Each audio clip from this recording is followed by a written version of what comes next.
किसी भी वक्त चीन कर सकता है हमला।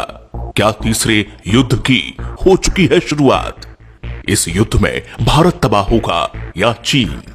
चारों तरफा घिरा चीन अब बौखला गया है और वो कभी भी जंग की शुरुआत कर सकता है और देखते ही देखते ये जंग तीसरे विश्व युद्ध में तब्दील हो जाएगी। आखिर अमेरिका की बजाय भारत पर हमला क्यों करना चाहता है चीन? लद्दाख पर आखिर क्यों टिकी है चीन की नजर? क्यों भारत बन गया है चीन के लिए सरदर्द? ऐसे 5 कारण जानने के लिए आप वीडियो को अंत तक जरूर देखें। इस वीडियो को देखने के बाद आप जान जाएंगे चीन की हर चाल। पहला कारण, भारत ने जम्मू कश्मीर से पाकिस्तान परस्त आतंकियों का लगभग सफाया कर दिया है और गुलाम कश्मीर को हासिल करने के लिए दबाव बढ़ा दिया है। वैसे तो यह पाकिस्तान और चीन दोनों की परेशानी का बड़ा कारण है, लेकिन यदि भारत गुलाम कश्मीर को पाकिस्तान से छुड़ाकर अपने साथ शामिल कर लेता है तो पाकिस्तान से भी ज्यादा दिक्कत चीन को होने वाली है, क्योंकि पाकिस्तान ने पीओके का अहम हिस्सा अवैध रूप से चीन को सौंप रखा है। पीओके में गिलगिट बल्टिस्तान सहित बड़े हिस्से का नियंत्रण काफी हद तक चीन अधिकारियों के हाथों में है। चीन को इस इलाके से कोई भावनात्मक लगाव नहीं है, बल्कि उसके लिए इसका सामरिक महत्व है। चीन ने पाकिस्तान के ग्वादर बंदरगाह के जरिए पेट्रोल हासिल करने की योजना बनाई है, जिसका रास्ता पीओके से गुजरता है। चीन की यहां महत्वाकांक्षी परियोजना जो CPEC और OBOR यानी कि वन बेल्ट वन रोड कहलाती है, 3000 किलोमीटर की इस परियोजना पर चीन 46 बिलियन अमेरिकी डॉलर खर्च कर चुका है। अगर भारत पीओके पर कब्जा कर लेता है तो चीन का अभी तक का किया हुआ खर्च बर्बाद हो जाएगा।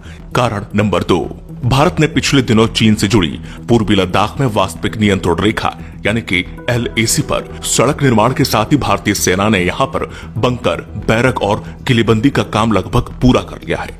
चीन के लिए यह भारी चिंता का विषय है। इसके अलावा भारत, नेपाल और चीन के ट्राई जंक्शन पर पिथौरागढ़ के धारचूला से लिपुलेख तक बनी सड़क भी चीन की आंखों में खटक रही है। इसलिए भी चीन भारत को संघर्ष में उलझाकर उसकी सड़क परियोजना को तबाह करने की मंशा रख रहा है। कारण नंबर 3, ये सबसे अहम कारण है। चीन ने इस बार भारत से संघर्ष की शुरुआत लद्दाख से की है। पहले चीन की निगाहें अरुणाचल प्रदेश की तरफ होती थीं, लेकिन इस बार चीन ने लद्दाख को झगड़ा बढ़ाने के लिए चुना है, क्योंकि लद्दाख की पहाड़ियों में यूरेनियम और सोने के अकूत भंडार छिपे हैं। लद्दाख के कई इलाकों में उच्च गुणवत्ता वाले यूरेनियम के भंडार मिले हैं। इससे न केवल परमाणु बिजली बनाई जा सकती है, बल्कि परमाणु बम भी बनाए जा सकते हैं। चीन के मुखपत्र ग्लोबल टाइम्स में ये लिखा भी है कि अमेरिका के साथ जंग में उतरने से पहले चीन को अपने परमाणु हथियारों की संख्या बढ़ानी पड़ेगी। इसके लिए चीन को ज्यादा से ज्यादा यूरेनियम की जरूरत पड़ने वाली है। साल 2007 में जर्मनी की एक प्रयोगशाला में लद्दाख चट्टानों के नमूनों की जांच की गई तो पता चला कि यहाँ पर यूरेनियम मौजूद है, जो कि किसी भी दूसरे यूरेनियम खदान से बहुत ज्यादा है। ये चीन की लालच का बड़ा कारण है। कारण नंबर 4, चीन में माओ त्से तुंग के बाद शी जिनपिंग को सबसे ज्यादा अधिकारों से सुसज्जित किया गया है। पूरे चीन को उम्मीद है कि शी जिनपिंग चीन को दुनिया के शिखर पर लेकर जाएंगे। इसलिए चीन की पोलियत ब्यूरो ने शी जिनपिंग को असीमित अधिकारों के साथ आजीवन राष्ट्रपति बने रहने का अधिकार दिया है। अमेरिका को नीचा दिखाना और सदियों पुराने सिल्क रूट को जिंदा करके चीन के लिए पेट्रोलियम हासिल करने का रास्ता तैयार करना चीन के राष्ट्रपति के लिए इज्जत का सवाल है। चीन इस परियोजना पर 40 बिलियन अमेरिकी डॉलर की रकम खर्च कर चुका है। भारत के विरोध से उसकी ये पूरी पूंजी नष्ट हो जाएगी और फिर चीन दिवालिया हो जाएगा।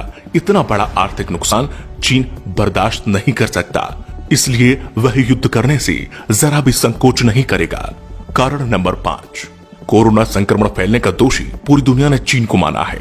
यही वजह है कि दुनिया भर की कंपनियां चीन छोड़कर भारत में अपनी फैक्ट्रियां लगाना चाहती हैं। चीन इसे अपने अस्तित्व के संकट के तौर पर देख रहा है। अंतर्राष्ट्रीय कंपनियों में चीन से भारत आने की शुरुआत जर्मनी की फुटवेयर कंपनी कासा एबर्ज गंभ के साथ हो चुकी है। सूत्र के मुताबिक कम से कम 300 कंपनियां mobile, electronics, medical devices, textile, leather, auto parts और सिंथेटिक फैब्रिक सहित कई क्षेत्रों में 550 प्रोडक्ट के लिए भारत में फैक्ट्रियां लगाने के लिए सरकार के संपर्क में है।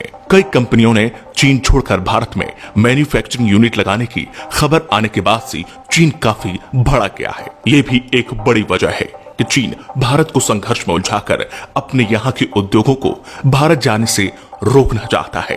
तो अब आप समझ ही गए होंगे कि आखिर चीन क्या चाहता है। अगर आप भी स्वदेशी अपनाएंगे, चीन के सामानों का बहिष्कार करेंगे, तो शायद चीन के मंसूबों को हम कहीं ना कहीं कमजोर कर सके। तो इसीलिए आपको इस वीडियो को हर एक भारतीय तक पहुंचाना है, जिससे भारत की शक्ति का अंदाजा चीन को लग सके।